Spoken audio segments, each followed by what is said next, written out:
What's up, NBA fans? Welcome back to the channel, your daily source for the latest NBA news, trade updates, and league drama. If you love basketball stories and breaking news, make sure to stick around. Let's get into today's biggest headlines. Anthony Davis was easily one of the loudest names at the trade deadline.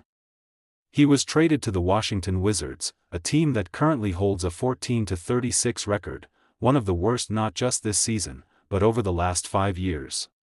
Ever since the departure of John Wall and the final seasons of Bradley Beal, the Wizards have been struggling to find direction and consistency. Now, Anthony Davis is at a stage in his career where his only goal is to compete for a championship. So being traded to a rebuilding team like Washington is far from an ideal situation for him. Still, the Wizards do have Trae Young and several young assets who could eventually develop into solid stars or high-level role players in the future. In a recent interview, AD admitted that it's difficult to say whether he'll stay with the Wizards long-term. He wants to see the direction the franchise plans to take before making any decisions. The most interesting part of his statement was when he said that with the proper moves, the Wizards could be number 1 in the East next year. He specifically said, "They could be number 1, not, we could be number 1, which has many fans reading between the lines."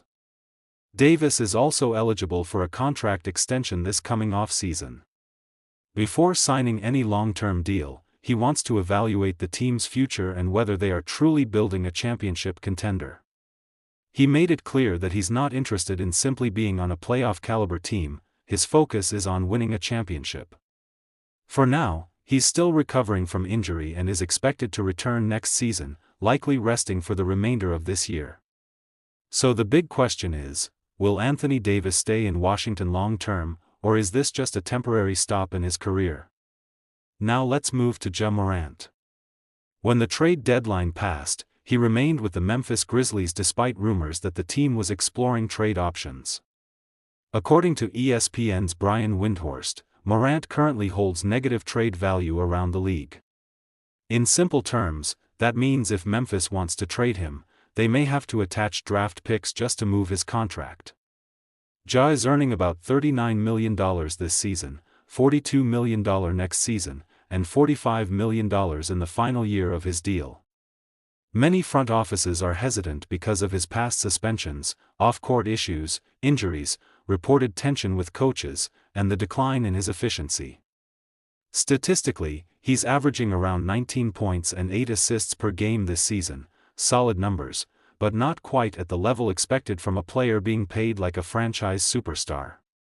Because of this situation, Memphis has already moved on from several key players in recent years, including Desmond Bane, Jaren Jackson Jr., Dillon Brooks, and others.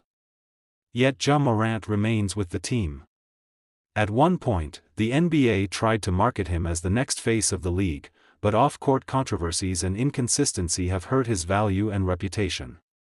Now, many teams are hesitant to take the risk on him. So what do you think? Will Anthony Davis stay with the Wizards long-term, and can Ja Morant rebuild his value in the league? Let me know your thoughts in the comments, and don't forget to like, subscribe, and turn on notifications for more NBA updates.